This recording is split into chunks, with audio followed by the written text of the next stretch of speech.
Welcome to Mrs. Z's Chemistry. In this video, we will discuss significant figures and how to determine how many sig figs an answer should have. In science, we are using numbers that have measured value, either weighed on a scale, measured on a ruler, or graduated cylinder, or some other measuring device. Some devices are more precise than others, showing more digits of precision. When we multiply or divide, our calculator will often give us more digits in the answer than what we originally had in the measured numbers.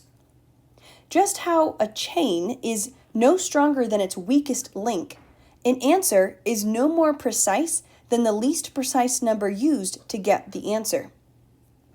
In another example, if you were running in a team race where all members had to cross the finish line in order to win, the slowest member of your team would dictate the pace.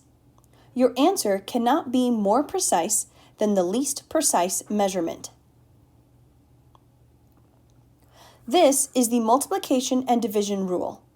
The answer will have the same number of sig figs as the number with the least amount of significant figures.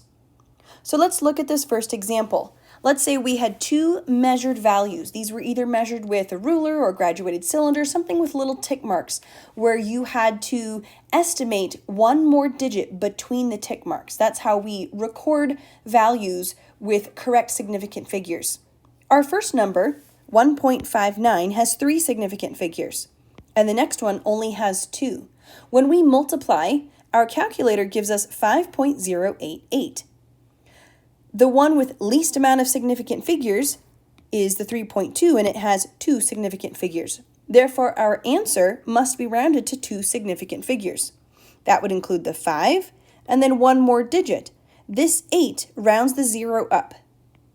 Our answer, rounded to the appropriate number of significant figures, is 5.1.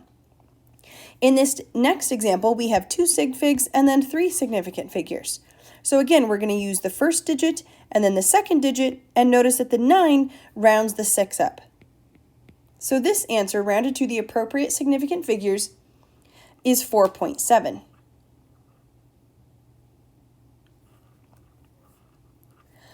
Unit conversions have an infinite number of significant figures. At least most of the unit conversions that we are using in chemistry have an infinite number of significant figures. What this means is that when we say 1 foot is 12 inches, it's not just 12, it's exactly 12. So 12.000 on and on and on. So we have a lot of degree of precision in this number of 12. It's not just two sig figs, it's many, many, many sig figs. Same with the 1. For the 1 foot, the way it's written here, it's just one significant figure, but it is actually meant to be 1.0000. It's measured with a very high degree of accuracy. So we do not count unit conversions or constants in the mathematical equations towards the significant figures. You only use the measured numbers when looking at significant figures for the answer. So let's look at some more examples. Convert 4.59 inches to centimeters. The conversion part should be easy. We should already know how to do this. Looking at a unit conversion, we see that 2.54 centimeters is equal to 1 inch. When we multiply with our calculator,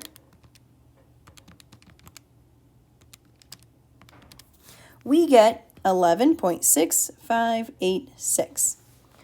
We are only going to look at the measured number. You can imagine the 4.59 inches was measured with a ruler. This conversion here is not a measured number, so we're not going to count it towards the significant figures, because this 1 right here is not just a 1 with a 1 significant figure, it's 1.0000 and on and on. So we're going to round our answer to three significant figures because our measured number has three significant figures.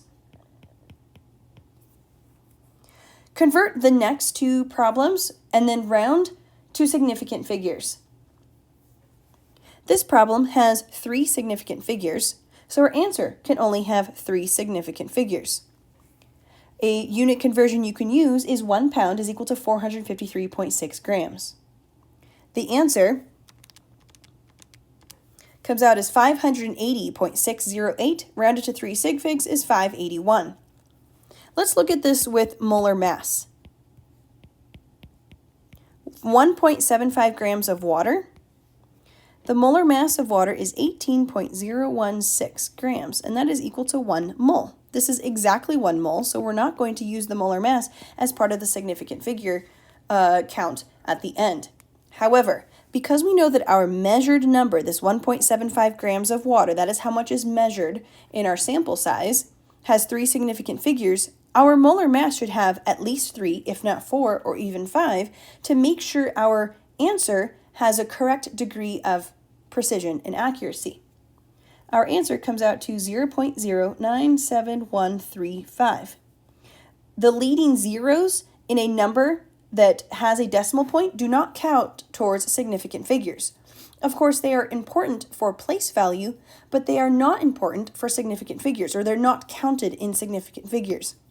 The 9, the 7, and the 1 are the 3 significant figures that we need. And because the 3 is not greater than 5, we don't round up. So 0.0971, with our unit of moles of water, is how we can round this to the appropriate number of significant figures. Here's another significant figure problem in the context of stoichiometry. See if you can solve this before moving on. There are 2 steps in this problem. Here's the first step. We need to convert grams, the 10.05 grams of aluminum, to moles of aluminum.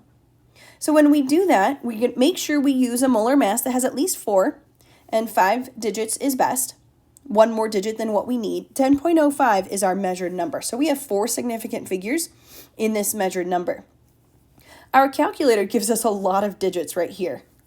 Of course, not all of them are significant, but we're not done yet, so we're not going to round until the very end. And here's why. The next step is using our mole ratio between the 4 moles of aluminum and the 2 moles of aluminum oxide. So that's what these steps are right here.